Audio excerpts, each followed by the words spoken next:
So you did your applications and you finally got that email that invites you for an interview. Okay, so now I'm gonna tell you some of the questions that they may or may not ask you on the interview, and I'll explain to you how to answer those questions. Right? So rules of engagement.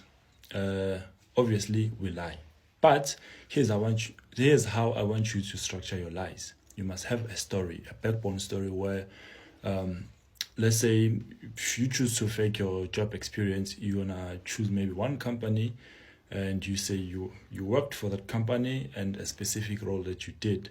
Remember, the specific role has to be sales related, right? So in this scenario, or in this case, or in this example, we're going to use a story that was recently used by my friend who got an interview with FirstRand, and his backbone story was he worked for SA Home Loans. Yes, his story was SA Home Loans. So question number 1. Describe a situation where you needed to follow rules and procedures to achieve results.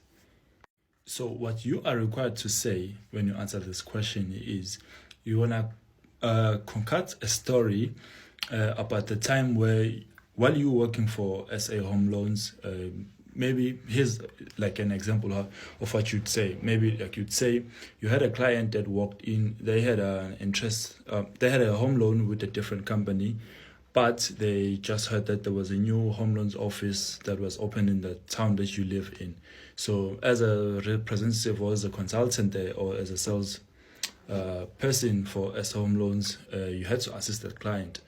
How you'd approach the question, you would say something like, okay, so there was this particular rating that like as a promotion when this office was just open, there was a promotion that new client, if you're switching over a client from a different company to your company, maybe you guys cut off like maybe 2% interest on that home loan. So you create a story like that, but remember, your story has to be sales related.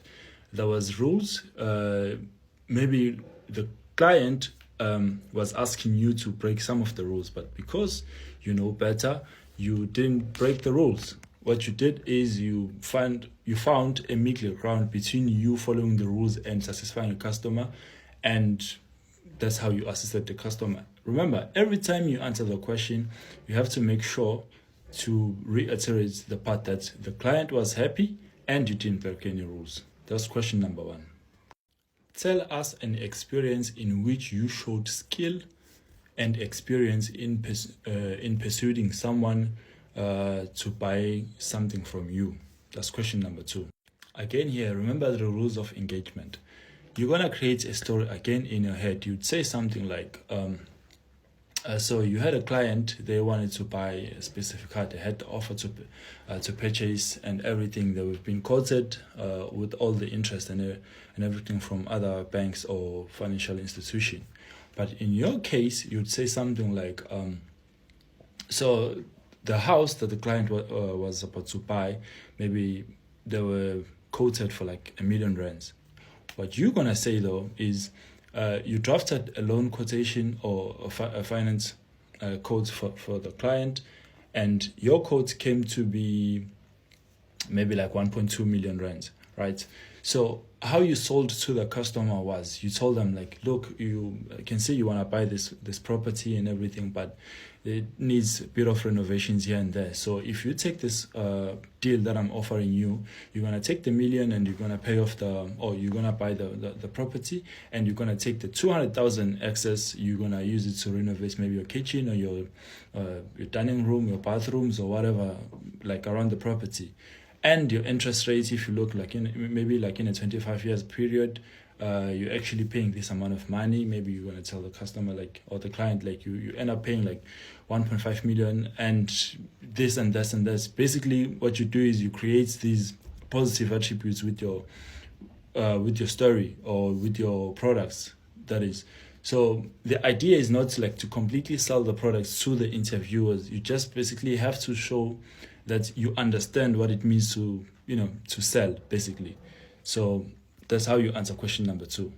Question number 3, how do you ensure that your work is of the highest quality? So in this question, how I would have you answer the question is, I would say first, or how I would answer the question, or what I would tell the interviewers. I'd say something like, first, I would reiterate everything the client said, like step by step, and try and understand exactly what the client is asking out of me. And after that, I break down like my solutions to the customer step by step. Like maybe let's say we have 4 steps. I solve step 1, ask the customer if they're still happy, goes to step 2 again and again and again up until I finished everything. Even after I'm done assisting the customer, they went about their way, like the sale is done. I still follow through and see if the customer is still happy, and basically that's the idea I'll be selling to the interviews. The idea is they want to see if you do what this called. Okay, I forgot the exact word, but you check in with the customer to see if they don't have what is called like the post-sale dissonance. That's what the interviews want to hear. They want to see, or they want to hear that you understand what it means to sell. This is turning out to be a very long video, so I'm gonna post a part 2.